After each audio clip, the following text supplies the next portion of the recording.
I think we're live, started 0 minutes ago. So it's always a bit funny when we're doing a webinar and we can't see any smiley faces behind the screen. So hopefully you're there and you're active and engaged with us today. So first of all, welcome to our Female Talent Insight event in partnership with Grant Thornton and Target Jobs.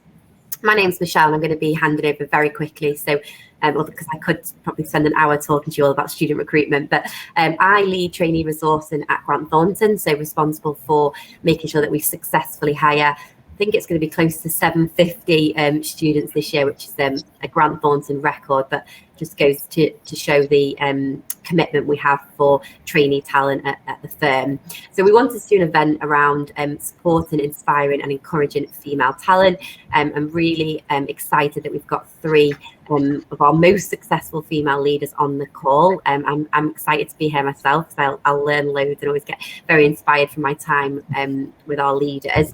So the agenda today, I'm just going to talk you through this briefly and then I'm going to hand over to Fiona. So Jack, if we can head over to the next slide. So we're going to hand over to our partner Fiona to welcome and introduce our other two partners in a couple of minutes. We wanted to talk a little bit about dispelling some myths. So hopefully you're all here today because you're interested in a career in business or accountancy, but maybe you're not quite sure what that looks like and have got some thoughts or perceptions. And we want to challenge that and talk you through how varied a career in accountancy and business can be. And we want to hopefully inspire you and encourage you and share kind of some of our journeys. And we've got, as I said, some really senior and inspiring ladies here to share about their own journeys and how they've made it to the top and the challenge that they've faced along the way. And then we want to hand over to yourselves, so an opportunity to take any questions that you've got. This session, we want it to be interactive, we want it to be engaging, so please do ask any question. There's no such thing as a silly question, so pop it in the questions box and we'll do our best to answer as many as we can in that time. And then subject to time today, my colleague Jack, who's also on the call, will be finishing off with a little bit about Grant Thornton. We don't want it to be a sales pitch. This isn't about selling Grant Thornton. It's about inspiring and encouraging great female talent. And if you decide to join Grant Thornton in the future, then that's our pleasure. But that's not what it's about today. It's about encouraging you to consider a career whichever way you may go in business and accountancy. So I said I could talk a lot, and that's probably far too much. So over to you, Fiona. Thanks ever so much, Michelle, and good afternoon, everybody, and thank you so much for making the time to join us today. I'm really delighted to participate in this event as I've got a real passion for diversity within the accounting profession. I worry that there's still a view that accountancy isn't a profession that lends itself to female talent, and each of myself, Karen and Shameen are keen to share our stories with you so that you can see that although there are many, many different ways to balance life and a professional career, there's no longer a glass ceiling. The profession is still not where any of us would want it to be in terms of really high quality and high volume of female talent. And we're really hoping that today will be an inspiration to you to see that this may be a career path that will work for you. Really want to kind of start now by just giving my fellow panel members a quick opportunity to introduce themselves, and then we'll move on to the body of the session today. So firstly, can I come to Karen? Would you like to briefly introduce yourself? Yeah, so I am Karen Campbell-Williams, as you can probably see on the slide there. I am a partner in tax. I have been with Grant Thornton for 27 years now, for a long, long time. Like Fiona, I'm on our strategic leadership team, so I run our tax business for the firm. I'm not going to say a lot more now because I think we're going to tell a bit more about our stories, so that's just a really brief introduction to my role in the firm. So there you go. Thanks, Karen. And Shameen? Excellent. Hi, everybody. Really pleased to be here. So I'm Sharmeen Kazmi. I'm a partner in the financial services audit team in London. I've been Grant Thornton for, I say, a very long time, but slightly less than Karen. So 19 years. So specializing in financial services and sitting within the audit practice of the firm. And again, very keen to share my insight and story later on. Thanks, Shameen. So, Jack, if we move on to the next slide, let's get into some of the meat of what we want to talk about today. And let's be really honest and talk about Mythbusters. So I want us to be able to kind of have our panel members share their thoughts, and then I'll share my thoughts as well. So Shameen, let's come to you first. What were your first impressions of accountancy, and what myths had you heard that you since found out to be false? Okay, so thanks, Fiona, for that. So I was thinking about this, and actually I said, well, what's the best way to put it? So I think if I take a step back and say, okay, what did I do in my career? So I did an MBA in finance. And then, was looking forward to what do I pursue next? Now, having done a master's degree in finance, I thought, what, I want to go into banking, investment banking, corporate banking. That seems very, very cool, very interesting, because some of the rightly so-called myths about accountancy that I'd come across as well, once I graduated and I was looking at what next to do, it's very important to sort of address it. So what did I think of accountancy when I was looking for what's the next step after my master's? I knew, when I thought of, okay, I'll go into an accountancy degree. What does it mean? What does it entail? The first thing that came to mind is all about numbers, right? So I can almost imagine somewhere sitting there on their own, just working with numbers, probably on spreadsheets and day in, day out, just, churning numbers and with a calculator. And that's what I thought of, right? So that's the first thing. Then very closely linked to that, the other myth or the perception I had was that, well, surely that's boring then, because you're just dealing with one element, numbers. You're sitting on your own, head down, nothing interesting. So again, that was the linked concept that it's boring. And again, very closely linked to it, you're working yourself, really. So somebody sitting there working themselves. And that was my first perception of accounting. So when I was looking at pursuing and looking at the, accountancy qualification, I wasn't very excited about it because of this. So, however, saying that, I spoke to a lot of people and I ended up joining the graduate program. And actually, I'm very pleased to share and say that none of those are true. And I'll tell you, and over the 19 years, each day makes me believe that more, actually. So let's pick up the first one, right? It's all about numbers. Well, actually, yes, numbers are a part of it, but probably I'd say it's very little about numbers. So yes, numbers are part of it, but there's so much more to it. There's so much more understanding of the business, and you're applying not only your numerical skills, but your critical thinking skills, your analysis, your interpretation of data. So it's not only about numbers. In fact, that probably comes, whilst it's there, it comes after you apply the other skills and then you get to the numbers. So that's the first thing. The second myth of, you said it's boring, and I'll come to that in a minute, but of working alone, it's accountancy, and there's multiple strands to it. It's all about working with people.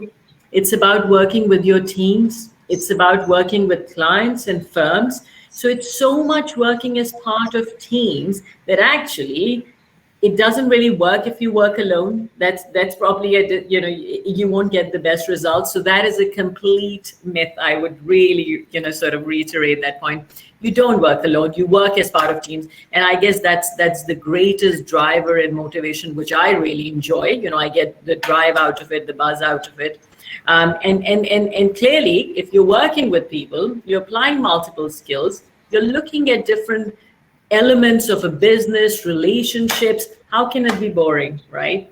So it's nothing. So it's not boring because you're learning something new. You're faced with different challenges. So if I were to sum it all up, these myths are far from true. And actually, it is such a multidimensional, multifaceted profession, and that's probably because why I'm still here after 19 years. So I hope that gives a little bit of insight.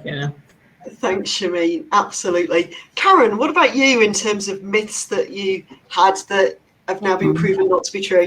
Well, I had a little list, and both of the ones that Shameen mentioned were on my list as well, to be fair.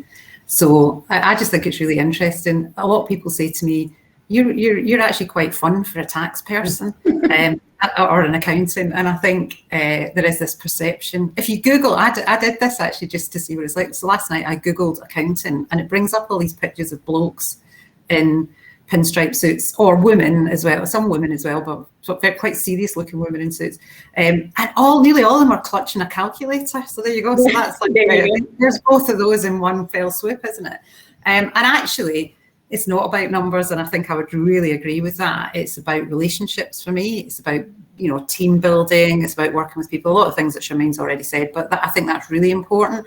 And also in different strands. So in tax, for example, which is the area that I've always worked in and I trained in, a lot of it about is interpreting law, and you have to be quite articulate, writing reports and being able to communicate and explain really quite complex ideas and concepts and law to clients in a way that's understandable, so that they get it, and you make it something that helps them. I mean, the other thing that makes me smile is sometimes I think people think that there's no value in being an accountant. You're not helping people if you're an accountant. You know, like, it's really easy to look at things like nurses and doctors that are saving lives and helping people. And okay, we're not doing that, but actually we are helping people to achieve lots of things. We're helping the economy, we're helping businesses set up, we're helping people to create jobs, we're helping to do lots of things that are really adding value to our economy and helping you know, the world that we live in. So I think that's another myth, that, you know, we don't help people. We certainly do. And I guess the other thing I would say is that there's this sort of perception still, I think, that accountancy is male dominated. And maybe picking up on the theme of today, it's really interesting because, you know, as I said, I mean, I actually started in accountancy in 1986, which makes you realise just how old I am. But and back then, it was quite male dominated. Actually, I've seen an awful lot of change in the sort of 35 years or whatever that I've been working, and things are improving all the time on that. But it isn't all about men. I think our intake is probably 40% female, is that right, Michelle? Somewhere around that. Now that's a big move. We've still got work to do, and it's really interesting when you start to look, as we progress through the firm, the sort of ratios between males and females. But actually we're making real progress, and I can see that all the time, and it's something that we're very focused on as a profession and as a business, in terms of having that parity and having that diversity and having those role models and people seeing that actually you can you know, you can have a career and, for example, have a family or other caring responsibilities and things. So it's not male dominated. Fiona and I are definitely flying the flag on our leadership team, aren't we, in terms of having that sort of gender representation. It is still skewed as you go further up, but as I say, I can see in my working life a huge movement, and I just see that only accelerating as it goes forward. And in fact, female partners are probably in more demand than male partners nowadays, because people are really focused, and businesses and firms are really focused on that sort of gender parity. So that's a few bits from me. So yeah. Thanks, Karen. So I think, just to kind of add my thoughts into it, I think one of the big myths I had was that you had to be really, really good at maths, or you had to have done maths at A level or economics at A level. I was a completely non-relevant qualification person. So my A levels were in French, German and music. I just about scraped through maths at 16, was certainly not a strong point.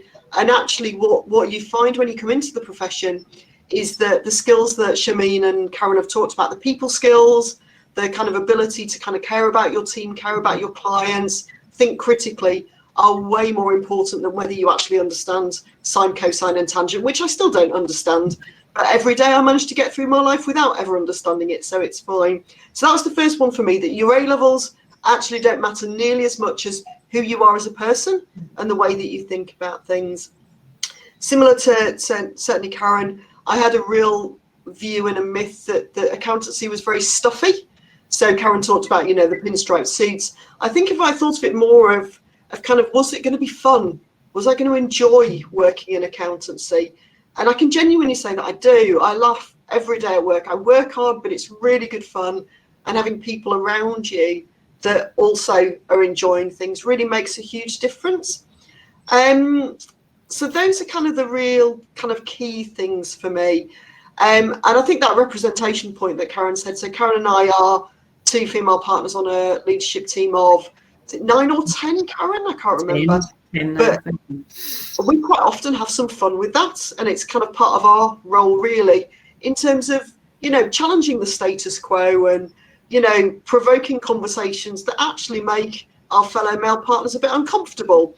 And there was one this morning on SLT where we were talking about highlights in hair and how much they cost and how long they take, and a full head of highlights or a T-zone, etc. And you can see their discomfort. And I'm really, really comfortable with that, because all of that we do will then help mean that when you as a generation come through, that those kind of ceilings and those kind of barriers have been broken down. And also it's really good fun to see them feeling slightly awkward and not really knowing what to say. So that's kind of my myths. So why don't we move on a little bit to help see how where you are in your life now might move through to where Shameen, Karen and I are now. So I think it'd be useful if kind of I ask the panel members to give a bit of a potted history of their career so that you can see how different routes and different avenues can still take you to a place of seniority within a professional services firm.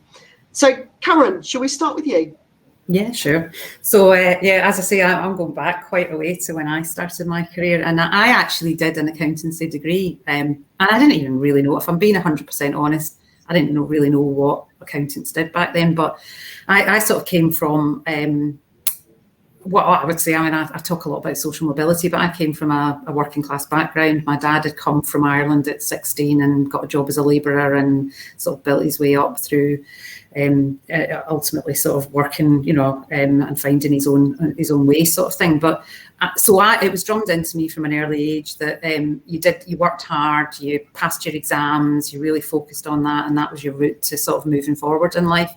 And I guess when it came to sort of looking to go to university, I was the first in my first generation in my family to go to university, so there wasn't really people to ask or talk about. But I sort of thought, you know, my family, you know, it's a profession, accountancy must be a good thing to do, you'll do well. So I sort of fell into it. I didn't have any grand master plan or really I didn't know anyone who was an accountant to talk to or ask or anything, but I thought, I'll go for it.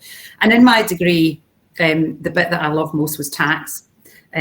So I did 2 years of tax, and I just thought I really liked this because it had that combination of like the legal side and the law, and also looking at the numbers and sort of understanding that. So I trained in tax, and I trained with a big firm called Arthur Anderson, which doesn't exist anymore. And if any of you have ever you may have come across or you may have heard of it, the Enron scandal, etc., that happened with all that. If you haven't, it's a read one day. If you ever find yourself twiddling your thumbs, you can have a read about that. But basically, I sort of trained in tax, and then I had my eldest daughter. I've got 3 children. I've got 2 stepsons as well, so I've got 5 between my husband and I. We've got 5 children, so I've got 3 children. I've got 2 grandchildren now as well, who are 2. So have a lot of things outside family. But I had my eldest daughter literally as I qualified as an accountant, and at that point, when she was sort of like, when I went back to work, she was about 6 months old.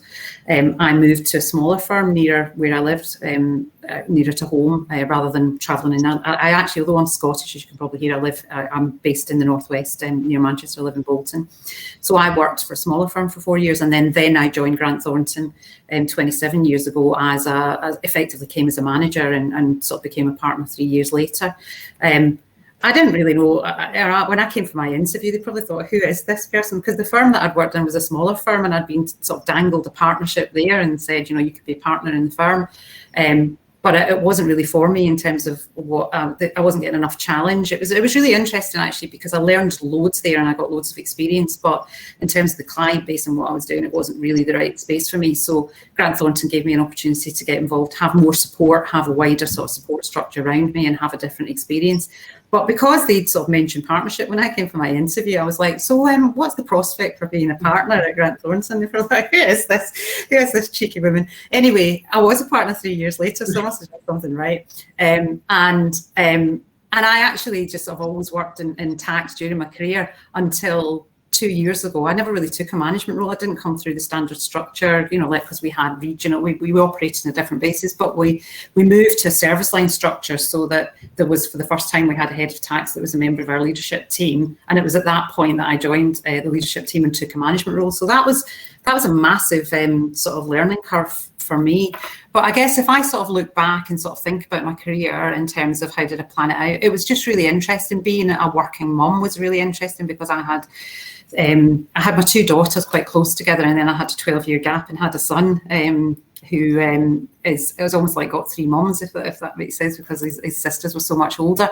And that was a really different experience for me. So I had my daughters when I was really early on in my career, and I was still sort of building. And back then, you didn't have the internet. You didn't even, but fax machines were some fancy thing there. You probably don't even know what fax machines are, so you've probably never seen them. But it was a whole different world. So I guess what I would say is is interesting for me is that I think in some ways, and I'm not saying it's easy, but there's much more flexibility in terms of how we can work now and being agile and where we can work from.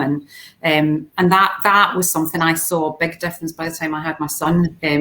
I was a partner by then. I was able to have a bit more flexibility about how I did things, etc. But I guess that's one of the things that I think is probably a challenge when you look at sort of longer term careers. How do you balance all that off? But I do think the way that the world is changing now means that there's much more opportunity for us to do more. So I've probably gone a bit off piece there in terms of talking about me and some of the other things that are there. But, I guess the big challenges for me were sort of getting into the profession in the first place, because from a social mobility point of view, I didn't know anyone. I didn't really know what I was doing. And I guess part of why I've got to where I've got to is I've always just sort of pushed myself and said, right, I'm going to try something else. Like, I'll put my hand up for things and I'll have a go and see where I get to. And and gone through a lot of sort of self-doubt at times as well along the way, in terms of, am I doing the right thing? And I don't know what I'm doing. Why am I here? How did I get to this sort of position? But I think it's always like you've got to keep developing and keep pushing yourself. And I think that's how you move forward. But yeah, I will stop there because I probably know my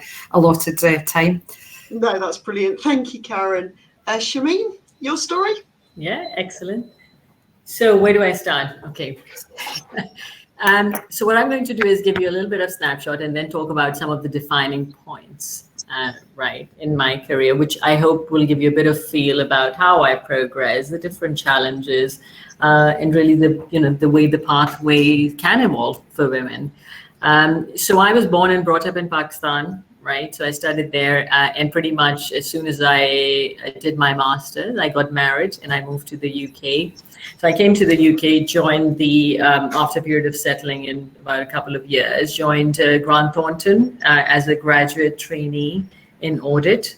So I joined GT in about 2002, stayed in audit. So I have always been in audit, but I specialized later on to move into financial services.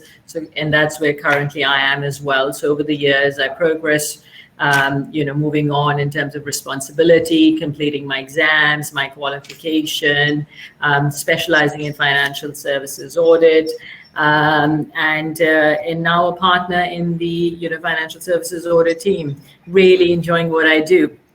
19 years on. So now what I'd like to do is give you a little bit of touch points along my career, which I feel are so important, because when I look back, they're not only defining points that I am proud of, but actually quite fundamental in terms of challenge and then achievement and recalibration of my career path.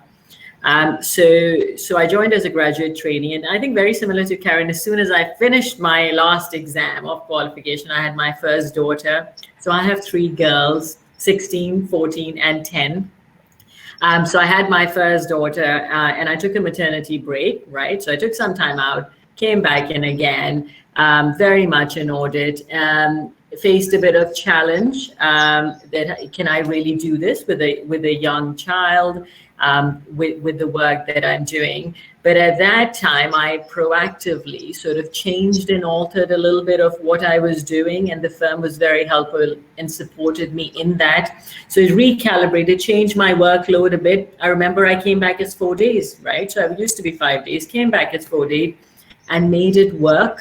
And therefore was in a comfortable position, right? So really enjoyed, then moved on. 2 years later, I had my second daughter. So that was the second point that I always looked to. So I had my second daughter, took a maternity break again, came back as I always used to, because I used to feel I'll come back after 10 months when they're not too young, but not too old enough to be too clingy to me. So I'd come back after 10 months.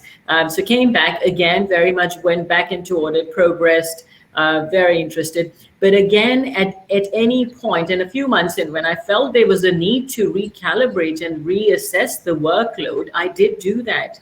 And I went to 3 days a week, you see. So I moved from 5 to 4, and now 3 days. Now people, and yes, there was challenge, and can this role work?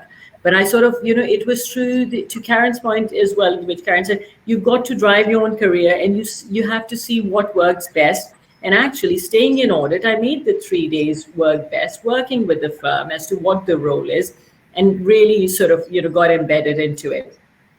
A little bit later, a few years down the line, I felt it was too much with 2 girls, right? So I was getting, and as with any working mom, you feel there's an element of guilt, an element of, can I really do this? So I decided to take a break. But still, I was very focused, and I loved my work. But the firm allowed me to take some time out. And it is at that point that I took a sabbatical, I took a career break, went out, and then realized, what do I really want to do? Can I go back? And reassessed, and I was missed work too much. So I did come back after 12 months. Came back after 12 months. I think after a couple of years, I had my third daughter. So there you go. So again, I, came in, recalibrated my work, worked with her, and then went back, had my third child, and came back. And after that, when I came back, I did realize that actually in order to really enjoy the work and to deliver to the best I can, it's probably time to change a little bit of scope of work, which I did. So I used to be very much in the audit client delivery space. I moved to a technical role. And again, the firm helped me work with that and supported me through something where they felt, I felt I could achieve value. I wanted to do that. And I did that role, and I really look at that point as a defining point in my career, because actually it is since then that I've sort of progressed and really pushed and driven myself, and I'd say achieved some great things, both in in the professional life, as well as created that right balance of work, the family life as well. So you can see that 3 maternity breaks. I had a career break, and actually I have forgotten a sabbatical as well. When my mom was unwell, and I had an 11 plus. So you see, there's so much happening in our lives as working moms. But and I've sort of done it all by the maternity breaks, the sabbatical, the career breaks, but really stopped and recalibrated before I did. And then you work with the firm, work with the people you work with, and if it's a great, it's a great place to work in. It's understanding and the flexibility is there. So I did I've done all of that, and I think I really look back and say, and I say to all the people I work with, my teams, that it's really up to you to drive your career at the end of the day. The flexibility and the trust is there. But you've got to take ownership. You've got to recalibrate and see what's best, what works best for you and the firm, and work on on that basis. And then I think, as I said, I still say to people, look, people say, why are you still here after 19 years? So I laugh, well, actually, after you take out all the breaks I've had, it's probably 10. However, I am here, and I enjoy every day that, what I do. So I hope that's given you a bit of insight into how my career progressed and the sort of stops I took and recalibrated at multiple points. Thanks, Shameen. Okay, so from my perspective, I certainly never had plans to be an accountant. The job or career that I'd intended to have at school, I was very strongly discouraged by school from doing that, so I didn't. I did a degree in music, decided I wanted to put off being a grown-up for another year, so I did a master's in music, and then it dawned on me I needed to actually earn some money. So I made a list out of what I wanted out of a career. So that was, I wanted to be able to take a career break, I wanted to be able to travel lots abroad, I wanted to be intellectually challenged by what I was doing, I wanted to earn decent money. And so I made a list, and it came down to between accountancy and law. and I was able to qualify a year quicker in accountancy, so I did that. There was nothing more scientific than that. I trained at a big 4 firm, really enjoyed that, did a secondment overseas, travelled a lot with that, and was actually living overseas working when I had the first of my 2 children, so they're now 22 and 21. And when they were born and we moved back to the UK, I actually had quite a long career break. So I took 6 years out, didn't work as an accountant for 6 years because I wanted to be at home with them. And the job that my husband at the time was doing meant actually the juggle would have been too difficult. But in that time, I started my own business and I ran that for a few years, nothing to do with accountancy, started my own business, ran that for a few years, and then really was missing people. I really wanted to work with people. I didn't want to work at home in my garage. I wanted to be with people. So I sold the business and came back to work. And my daughter, my little one, was then sort of 5 or 6. And I sort of did the reverse of Shameen. So I came back 3 days a week. And then when I went to director, I went to 4 days a week. And then a couple of years later on, I went to full time as well.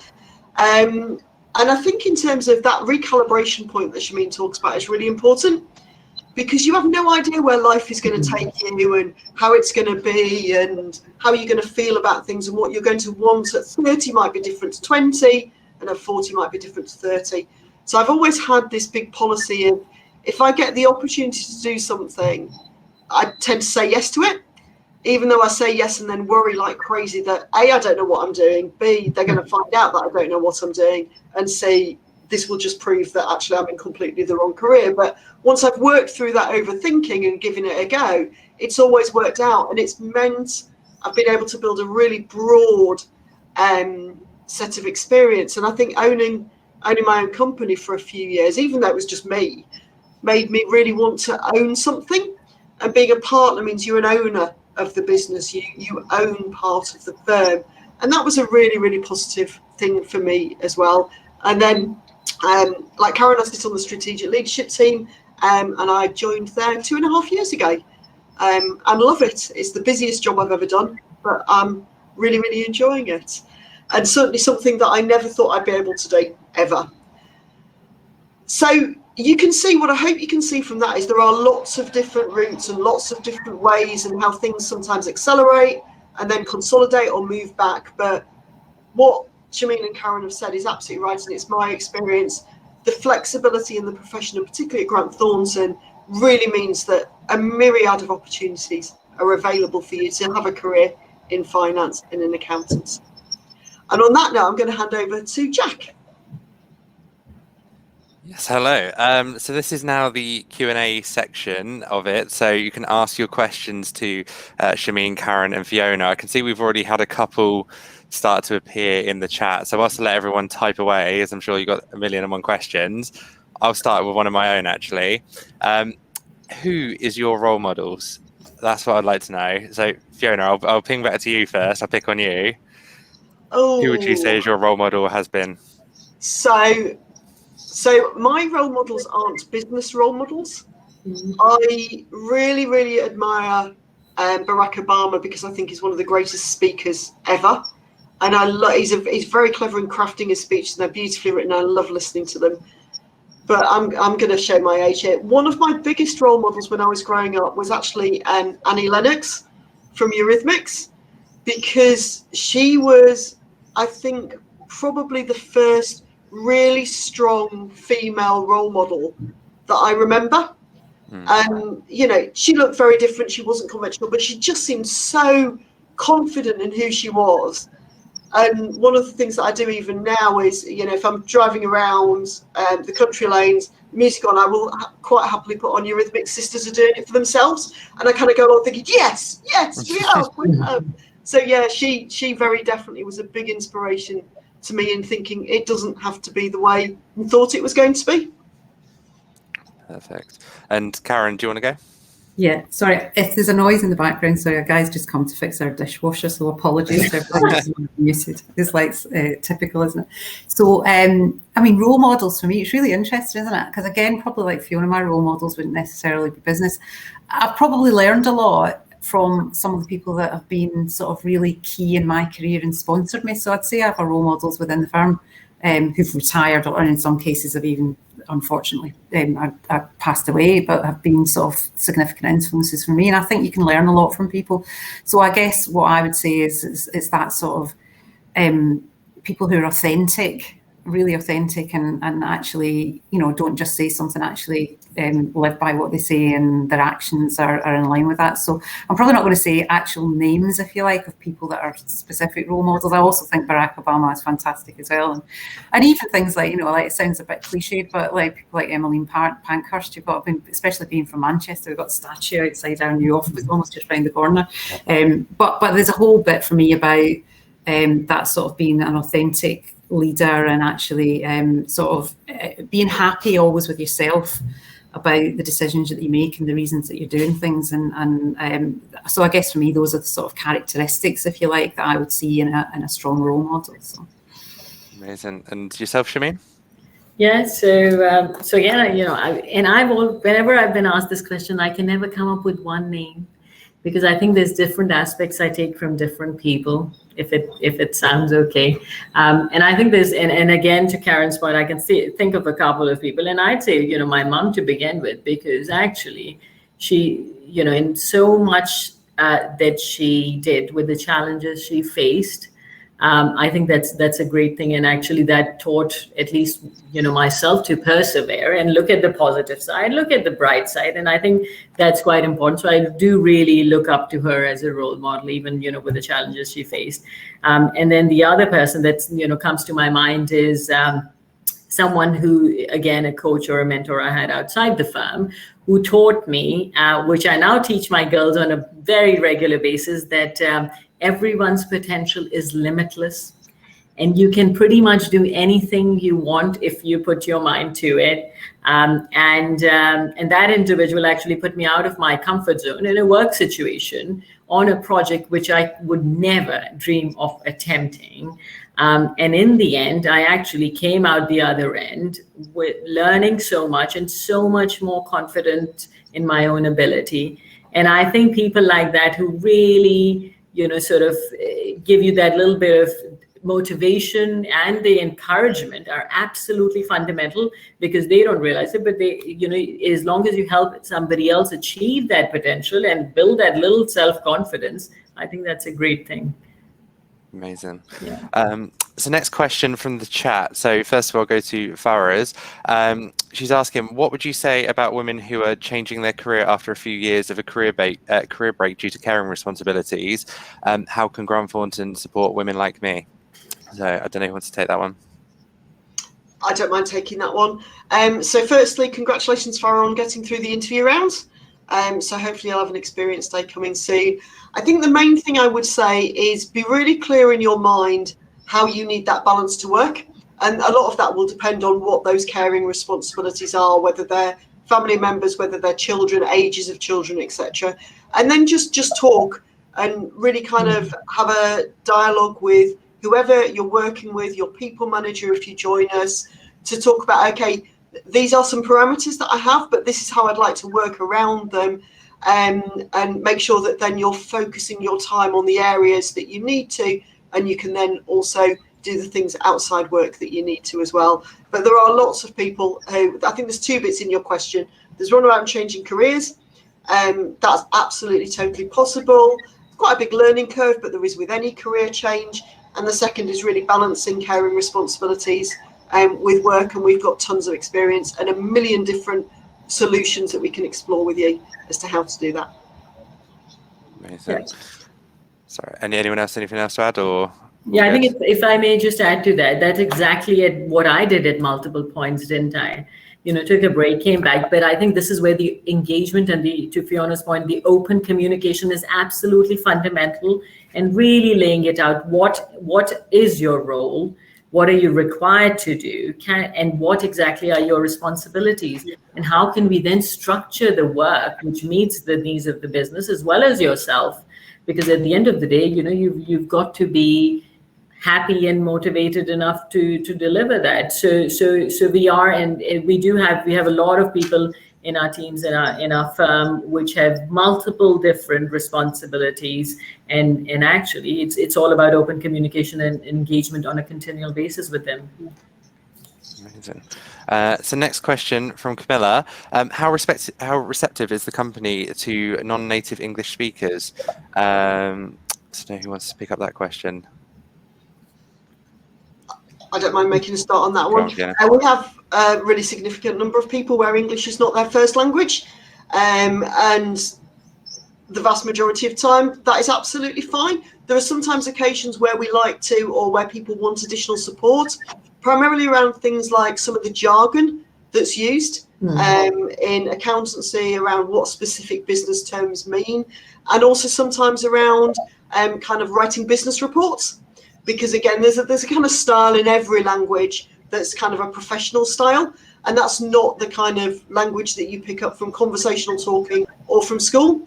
So we sometimes give additional support so that people feel confident with those skills. But yeah, we have a large number of our team members that don't have English as a first language, and we always work with them to make sure they can fulfil their potential. And just the other one on sort of Camilla's, the opportunities, compliance, corporate governance. Have a look at the website. Opportunities kind of come, then they get filled, and then they come and they get filled. So have a look to see what opportunities there are at the minute on the website.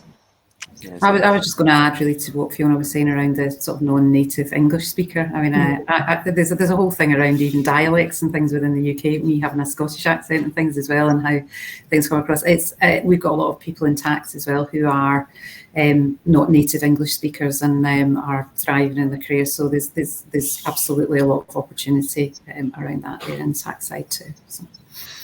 Amazing. So Jacqueline says, thank you, Fiona, Karen and Shermeen, for sharing your journey. Wanted to ask if you have any top tips on how you managed your studies on top of your work and home life. Do you have any productivity tips? Well, I'm digging deep in the memory recesses, to be honest, but it was interesting because obviously, like I had, as I said, when I was doing working and doing the exams at the same time, you just had to really get stuck in and prioritise it, is probably what I would say. And it was interesting because I was, as I say, when I had my eldest daughter, literally, if I had not passed my final exam, the resit was the day she was born. So luckily that worked out okay. But I think it is difficult because, especially if you're busy at work, you have to make sure that you're making the time to devote to your studies and to balance it all off. And it's hard. It's probably going to be a bit of a slog, if we're being honest, for 3 years, but it's worth it. It's something that you do. It gets your qualification and it gets you in a place where effectively the world's your oyster in some ways in terms of what you can do going forward after that. So I wouldn't say it's easy, but I would say in terms of tips, I think being quite measured about making sure that you set boundaries and deadlines about when you finish work and that you're building in your time for your studying and that you're actually giving yourself that ability to make sure that you stay on top of your learning as well as the work, and actually talking. What I would say is if you ever think you're sort of hitting a bit of an issue, is to go and speak to your people manager, make sure that you're having that communication and that you're getting space to be able to do what you need to do. So that would be my sort of tips, I guess, on that. I think the only thing I'd add to that is be really conscious, Jacqueline, and anybody who's going through professional exams, as to how you study and how you learn. So for some people, doing a little bit every day is the way that they learn best. Others are more of a kind of, okay, I will work in the week, and then at the weekend, I'm going to spend the whole weekend studying. So just kind of learning and gaining that self-awareness as to how you best learn, and being confident in that is a really kind of key thing as well, I think. Definitely. So Lily has got a question for you, Karen. She says she's in the same position you were, being the first of her family to go to university and hopefully entering a professional career.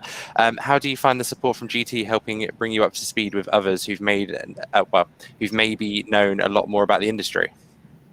I mean, I can talk about it, probably not, because I didn't join GT in that sort of situation. So my experience was probably quite different in lots of ways, and it was a long time ago. But what I will do is talk about in the context of GT now. So one of my roles or the hats I wear on the strategic leadership team, is I am the sponsor for social mobility. So we've been doing, and I'm really proud of the fact that, and this isn't down to just me being the sponsor, because we've been in this position for a number of years now, but since the Social Mobility Index was introduced in 2017, we've been in the top 10, and we're currently number 2.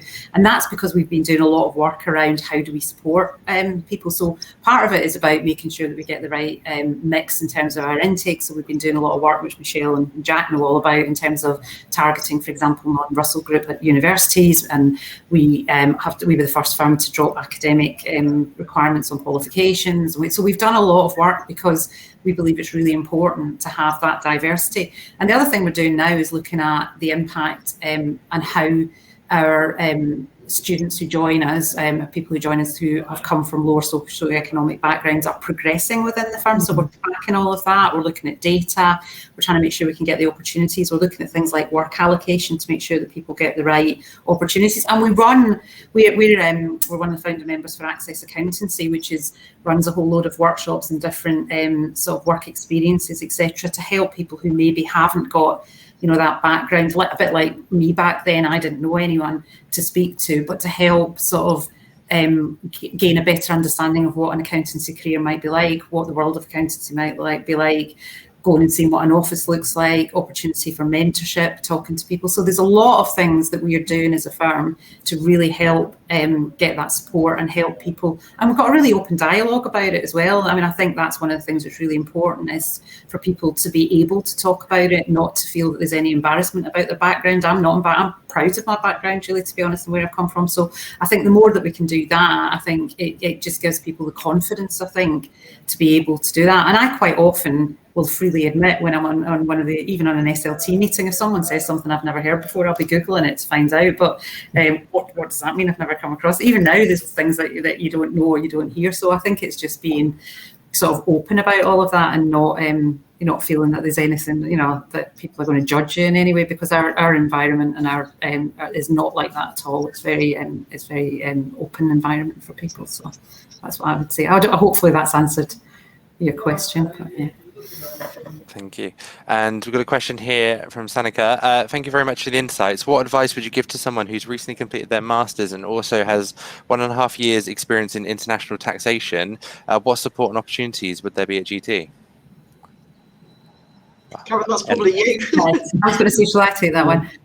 So, I mean, there's loads of opportunities, really, to be honest. In terms of a career in international tax, we have, I think the world of tax, and I could wax lyrical about tax forever, obviously, because that's my area. But there's so many different things you can get involved in within tax and specialise in. So, there's the sort of corporate tax, there's private client, but also we have a large international tax team. A lot of our clients are either parts of multinational organisations, or they're setting up in other countries, or we have clients who are overseas that are coming into the UK and want to set up in the UK. So international tax is a big area. To be honest, whether you would specialise in international tax immediately, if it's something you wanted to do, there's no reason why you wouldn't be able to be directed towards doing work in that space. It's a great area to get involved in. What I would say, and this is just my view, is sometimes specialising too early, because you sometimes want to just sort of see what different areas are and what you like doing. But if you've already had 1.5 years experience in it, then I would say, it's got to be an area that you know and you want to get involved in. So loads of opportunity to do that here. Amazing. And one last question for the panel to go round. What is the best piece of advice you've ever been given? And I'll start with you, Shameen. It's quite a hard one. So I'd probably go back to something that I said earlier, actually, that your everybody's potential is limitless, right? And you've got to not be afraid of trying new things. And you do have the potential. Just have faith and confidence in your ability and give it a shot, is what I'd say. So nothing is beyond anyone, is what I tell my girls as well. And I'm a firm believer of it. Just give it your best shot, and just have faith in your own ability, really. That's what I'd say. And Karen? Yeah, I mean, I guess for me, there's lots of different things. One of the things that that really resonated with me, that someone said, I've got a tendency to say yes to things. I get really excited about things and I always want to get involved in things. So one of the things that I've really focused on over the last few years, and I think it's probably a lesson I wish I'd probably learned earlier in my career, is thinking about what you say yes and no to. Because actually saying yes to something means there's only an infinite amount of time, isn't there, that we've all got a definitive amount of time that we've got to do things. So if you say yes to something, that means that you are by definition saying no to something else. And I think it's just making sure that you focus in the right way, because actually having balance in life is really important as well, because work is massively important, but actually we've all got other things outside work as well. So make sure that you get that balance right and think about what you say yes and no to would be one of the things. And just to sort of top that up, one of the things that someone said to me that I've always thought about is that you can't pour or you can't drink from an empty cup. So look after yourself first as well, because if you're going to be sort of helping and supporting other people and looking after other people, you need to make sure that you look after yourself too, and that you keep yourself in the right frame of mind to be able to help other people. So that would be my sort of top tips, if you like, or advice. And Fiona?